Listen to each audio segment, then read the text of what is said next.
Hey there, Dan Martell here, serial entrepreneur, investor, and creator of SaaS Academy. In this show, I'm going to talk to you about how to stay positive when you're surrounded by negative people. Be sure to stay to the end where I'm going to share with you an exclusive training called my Future Living Training. I shared with this at my Idea to Exit Live event in San Francisco, and I think it'll really serve you get even more out of the right mindset and perspective to approach your day.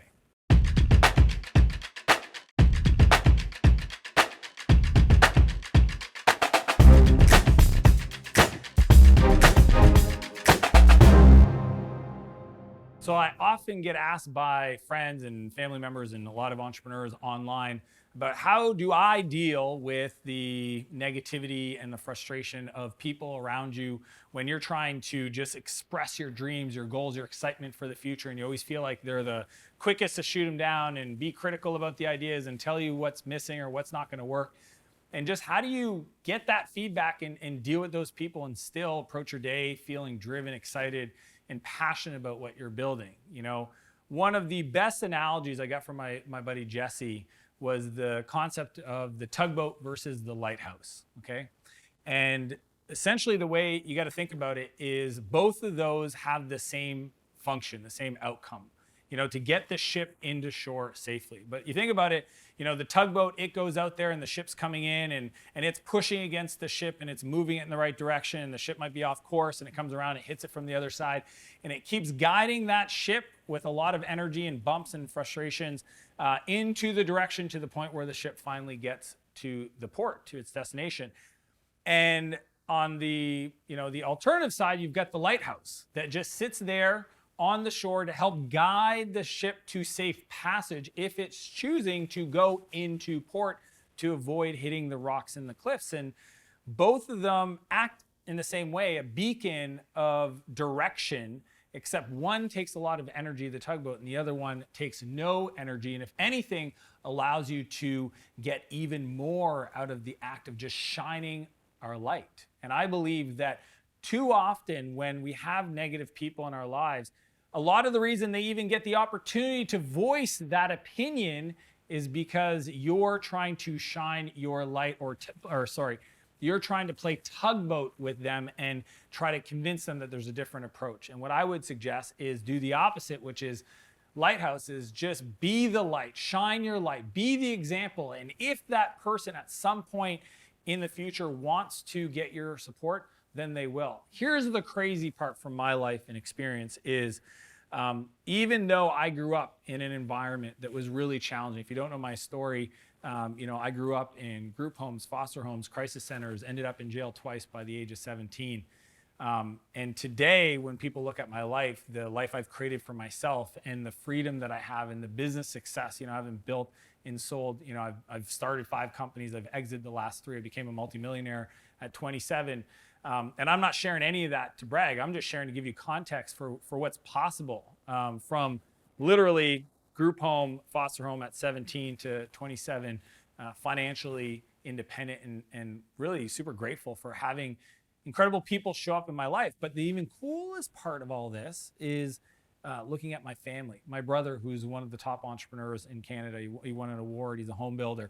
My friends, my peer groups, a lot of those guys that I hung out with in high school, all I did was just focus on myself and shine my light. And when and if they were ready, they would show up. And I think it's such a powerful analogy that's just going to help you reframe this whole thing. But what I want to share with you in this video is the perspective, these 3 perspectives that might help you reframe your frustration, because it's not what happens to you, it's how you react to those things that are going to change the feel and vibe around it. So these are the 3 perspectives and mindset shifts that I want to share with you today. Number 1, compete against yourself. One of the fastest ways to get yourself into a doom and gloom, frustrated environment, especially when you have negative people around you or people that are always bragging or whatever it is, frustrating people, is to actually compare yourself to them.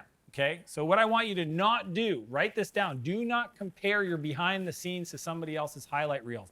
As you're scrolling through Instagram or Facebook or Snapchat or whatever, and you see these other people that you know in their life that may have started after where you were at, or may have had less resources than you have and that are doing so many things, do not compare yourself to them. It doesn't help you. It doesn't serve. There's nothing to learn there. What you should do instead is compete against yourself. You should ask yourself, am I focused on being better today than I was yesterday? Because from my perspective, that is the only thing that you can control and that matters. Because how people create their reality and go about their lives has nothing to do with the resources, the impact, and decisions that you can make for your own life. And the truth is, as you probably experience, is most of those people are not actually, like, the highlight reel is not the reality. Many of them, and this is crazy because I coach high-performing software entrepreneurs, very high-performing guys that are doing 100 million plus, but also folks that are at 25K in monthly recurring revenue and upward. And what I've discovered is especially when we do sharing our wins in our Facebook group, every month I say, hey, everybody, it's the end of the month, time to share your top 3 wins. And you see the highlight reel. You see the people adding, doubling their MRR in a month, adding a bunch of new team members, doing all these things that on the surface look great. But I know, because I'm their coach, that they're really struggling with self-confidence, imposter syndrome, team members that just quit, they're in the middle of a divorce, etc. Right? So I want you to understand is that all of those other people's realities that you're comparing yourself to, good and bad, serves very little help for you. The only thing you can do is focus on you and who you were yesterday or last week and ask yourself, am I getting better? And if the answer is yes, congratulations, keep that up. If the answer is no, fix it, but don't do that by comparing yourself to other people's reality because it's just not real. Number 2, claim your morning. One of the most powerful things that you can internalize is the fact that the only thing you can control is how you spend your time, how you show up in this world, what you do for work, for productivity, etc. And one of the most powerful things that you can add to your day, to claim your day, to build a sense of momentum, to build confidence, is to own your morning ritual, okay? And what I mean by this is that first 90 minutes of your day, you can either tell your subconscious, tell your mind, tell yourself that, hey, my time's not that valuable, and I get up and I lollygag. So I say to my 2 boys, I lollygag and I kind of get stuff done, but I don't really have a sense of purpose and whatever. And you kind of have breakfast and you kind of check your emails, but there's no structure to it. Okay, so that's what most people do, especially if they're in a funk, especially if they're frustrated with other people, especially if they just went to a party and somebody was, bragging about their new boat, their new house, their new car, whatever it is, and you're just like, oh my God, why am I not further along? But whatever funk you're in, you can kind of go about your morning that way. Or the alternative is claim it, drive it, and move it forward, and design a ritual that from the moment you wake up, the first 90 minutes is for you, 100% for you. You claim it, you block it out. You have a very structured process for going through that. And I'm not telling you which one to look at, but you can go look at Hal Elrod's book, Morning Miracle. He's an amazing dude. He's a good friend of mine. Go read his book if you're like, hey, what should I do? If you want even more inspiration, go check out Robin Sharma's book, The 5 a.m. Club.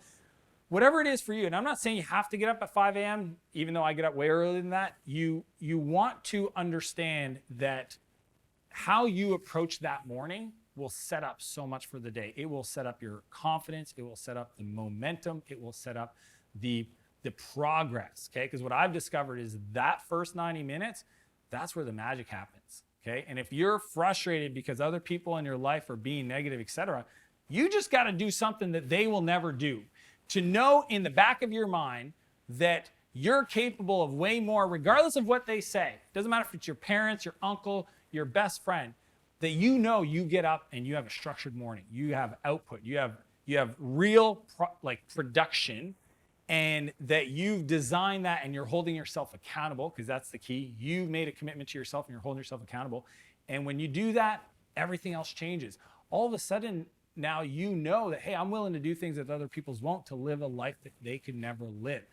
That, to me, is the coolest part of all this, is that when you join the 5 a.m. Club or the Morning Miracle Club or whatever you want to call it, you're joining a tribe of doers, of action takers, of game changers, and it's going to give you a sense of confidence that when people say stuff, it doesn't even register anymore. Like, I don't have that issue because I just don't even think about it. People can say stuff to me and it's like, that's their reality. It's not mine. If somebody says something negative to me, I don't take it personally anymore because I now know thyself, know who you are. And it starts by claiming your morning. Number 3, friendventory. I wrote about this a long time ago on my blog, and I think it's something that's worth bringing up. If you have not done a friendventory lately, I highly encourage you to do that. Here's the way it works.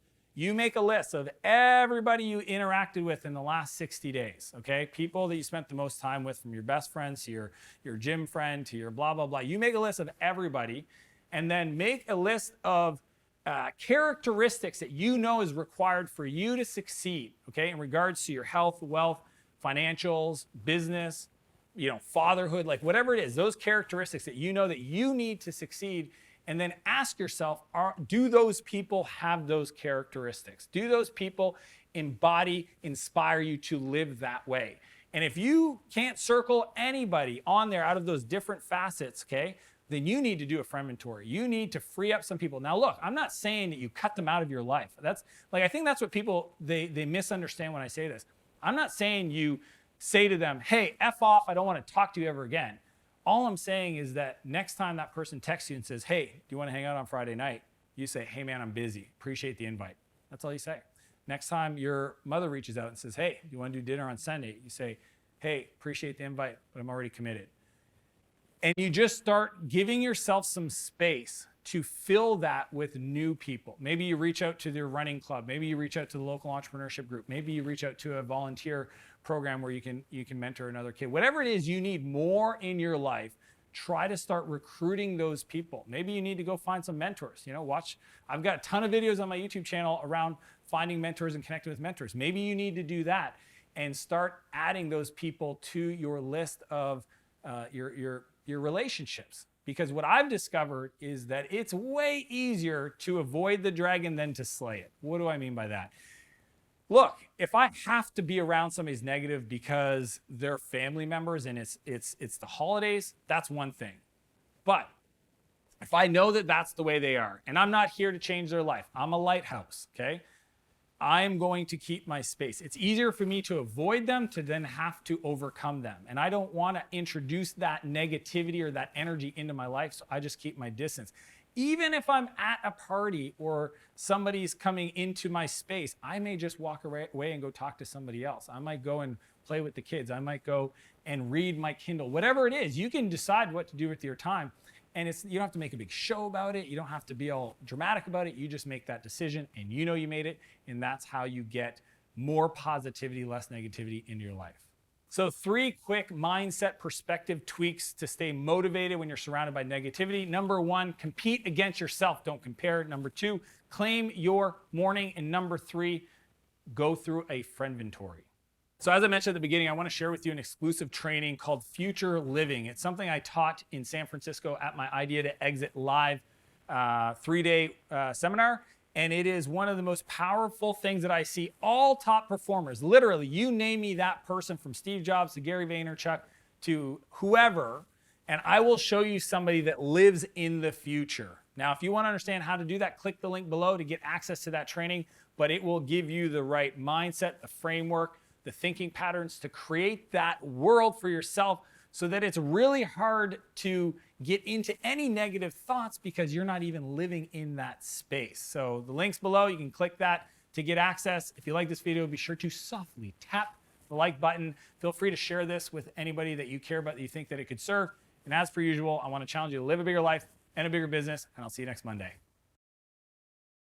To stay motivated when surrounded.